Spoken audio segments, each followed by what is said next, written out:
Saudara, Timnas Indonesia jalani latihan terakhir jelang laga melawan Bulgaria di final FIFA Series 2026. Skuad Garuda mematangkan strategi untuk bisa meraih hasil positif di laga besok. Selain taktik, pelatih John Herdman juga memastikan fisik pemain dalam kondisi prima. Herdman juga mengubah atmosfer latihan. Ia menghadirkan nuansa yang lebih santai namun tetap terstruktur. Setelah pemanasan, pemain tetap menjalani menu latihan dengan disiplin tinggi, namun pencetak 1 gol ke gawang St. Kitts Nevis, Mauro Zylstra berlatih terpisah. PSSI menyebut Mauro mengalami cedera dan posisi Mauro digantikan striker Bali United Jens Reven yang sudah ikut berlatih bersama Jay Itzes dan kawan-kawan. The players are confident, but as we say, we just stay humble.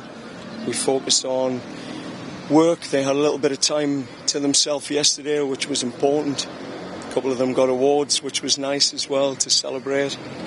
But we just have to stay humble. Stay humble. Today we've worked hard, some tactical meetings and some cultural meetings, and I think we're ready. I think we've settled in very quickly. It was very clear what he demands from us. He didn't start this week. It started before when he was appointed as manager. He contacted a lot of players. I think more than 40 players. That shows the man he is and the way he prepares us for the next period. And I think it was a great. Jelang hadapi Indonesia pada ajang FIFA Series 2026, pelatih Bulgaria Aleksandar Dimitrov waspadai Beckham Putra dan Ole Romeni. Meski secara peringkat Bulgaria di atas Indonesia, pelatih Bulgaria tidak mau anak asuhnya menang atau menganggap enteng lawan. Dimitrov menilai skuad Garuda di bawah arahan pelatih John Herdman bermain bagus saat menghadapi St. Kitts Nevis. Bahkan menurut Dimitrov, secara permainan timnas bermain jauh lebih baik ketimbang saat kualifikasi Piala Dunia 2026 menghadapi Irak dan Arab Saudi. Dimitrov juga menyebut 2 pemain Indonesia Beckham Putra dan Ole Romeni tampil cukup menonjol. Di samping itu, beberapa pemain timnas juga bermain di liga top Eropa. Artinya timnas Indonesia bukan lawan yang bisa diremehkan.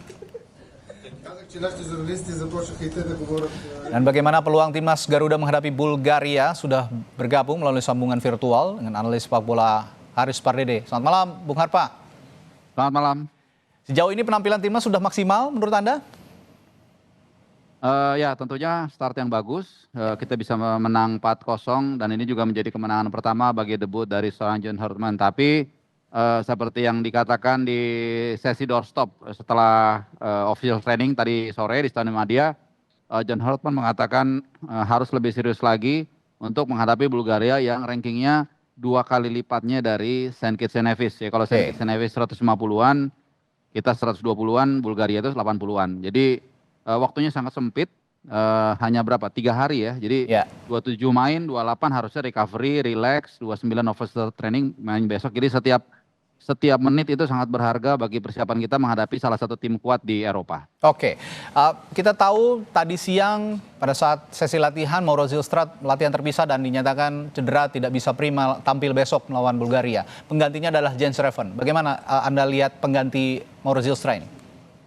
Iya, saya pikir tidak ada masalah ya, karena saya pikir walaupun memang Zylstra kita senang dia akhirnya berhasil mencetak gol debut buat tim nasional senior. Ketika dia masuk sebagai pemain pengganti di laga sebelumnya ya. Tapi jujur kalau kita lihat kapasitas dia untuk menjadi target man lah, saya pikir masih belum di level tersebut. Tapi it's okay, nggak apa-apa. Masih ada Ole Romeni, masih ada Beckham Putra yang memang juga sangat diwaspadai pasti oleh pelatih Bulgaria, tim Bulgaria. Penggantinya Jens Reven. Sebenarnya Jens Reven dan Mauro Zylstra ini jujur 11-12 ya. Di klubnya juga kalau kita lihat mereka nggak terlalu reguler, tapi memang Jens Reven lebih banyak pengalaman, lebih lama main di BRI Super League. Oke, sekarang kita bahas lini pertahanan. Trio pertahanan kita ada back Jay Itzes, Rizky Ridho dan juga Elkan Baget yang mungkin akan diturunkan oleh John Herdman. Bagaimana Anda melihat mereka bertiga ini bisa mengantisipasi kreativitas gelandang-gelandang Bulgaria seperti Gruev dan Krastev yang saat ini menonjol di timnas Bulgaria? Ya, saya pikir ini area yang paling gampang untuk kita tebak dan tidak terlalu banyak kita diskusikan ya. Kita sudah melihat soliditas dari trio Jay Itzes, kemudian juga Rizky Ridho dan juga Elkan Bagot di pertemuan pertama. Meskipun ada improvisasi juga. Ada momen mereka main 4 back, Ridho yang back kanan, ada kemudian main di tengah-tengah, mereka main sebagai 3 back dalam satu kesatuan. Tapi ini nggak ada masalah.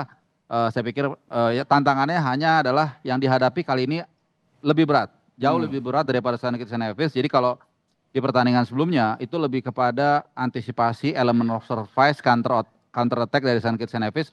Kalau sekarang saya expect akan ada tekanan yang lebih reguler ke pertahanan dari Indonesia, karena kita tahu kualitas dari Bulgaria itu berbeda dari St. Kitts and Nevis. Oke, terakhir overall prediksi hasil 90 menit Bung Harpa? Ya, kalau saya tetap berharap menang, tapi saya tahu itu tidak mudah.